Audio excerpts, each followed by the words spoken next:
ஆளுநருக்கு எதிரான தமிழ்நாடு அரசின் வழக்கில் எழுத்துப்பூர்வமான வாதங்களை ஆளுநர் RN ரவி தரப்பு சமர்ப்பித்திருக்கிறது. அதில் காலாவதியான மசோதாவை பேரவையில் நிறைவேற்றி மீண்டும் அனுப்பினால் ஒப்புதல் தர வேண்டும் என்ற கட்டாயம் இல்லை என்று தெரிவிக்கப்பட்டுள்ளது.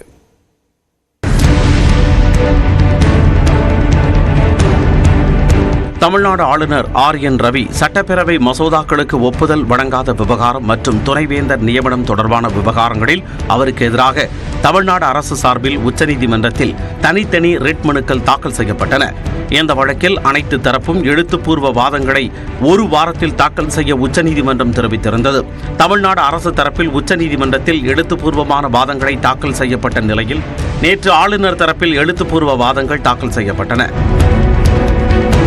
அதில் அரசியல் சாசனத்தின் கீழ் ஆளுநருக்கு பாக்கெட் வீட்டோ எனப்படும் தனிப்பட்ட அதிகாரம் இருப்பதாகவும், அரசியல் சாசன பிரிவு 200 குறிப்பிடப்பட்டுள்ள டிஸ்கிரியேஷன் என்ற வார்த்தை ஆளுநருக்கு உள்ள தனிப்பட்ட அதிகாரத்தை குறிப்பதாகவும், இதனால் தேவைப்பட்டால் ஆளுநருக்கு எதிரான வழக்குகளை நீதிமன்றம் அரசியல் சாசன அமர்வுக்கு மாற்றி விசாரிக்கலாம் என்றும் தெரிவிக்கப்பட்டுள்ளது. ஆளுநர் ஒவ்வொரு முறையும் மாநில அமைச்சரவை ஆலோசனைப்படி செயல்பட வேண்டிய அவசியம் இல்லை என்றும் அந்த எழுத்துப்பூர்வ வாதத்தில் கூறப்பட்டுள்ளது. மேலும் உச்சநீதிமன்ற தீர்ப்புகளின்படி மசோதா மீதான ஒப்புதல் நிறுத்தி வைக்கப்பட்டால் அது செயலிழந்ததாக அர்த்தம் என்றும், காலாவதியான மசோதாவை பேரவையில் நிறைவேற்றி மீண்டும் அனுப்பினால் ஒப்புதல் தர வேண்டும் என்ற கட்டாயம் இல்லை என்றும் தெரிவிக்கப்பட்டுள்ளது.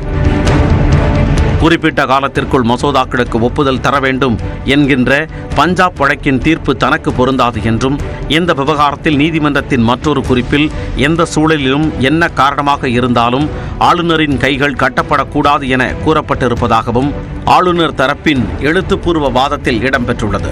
அரசியல் சாசன பிரிவு 200 கீழ் ஆளுநருக்கு மசோதாக்கள் மீது ஒப்புதல் வழங்குவது, ஒப்புதலை நிறுத்தி வைப்பது, குடியரசுத் தலைவருக்கு பரிந்துரைப்பது உள்ளிட்ட 4 அதிகாரங்கள் விரிவாக வரையறுக்கப்பட்டுள்ளதாகவும் தெரிவிக்கப்பட்டுள்ளது.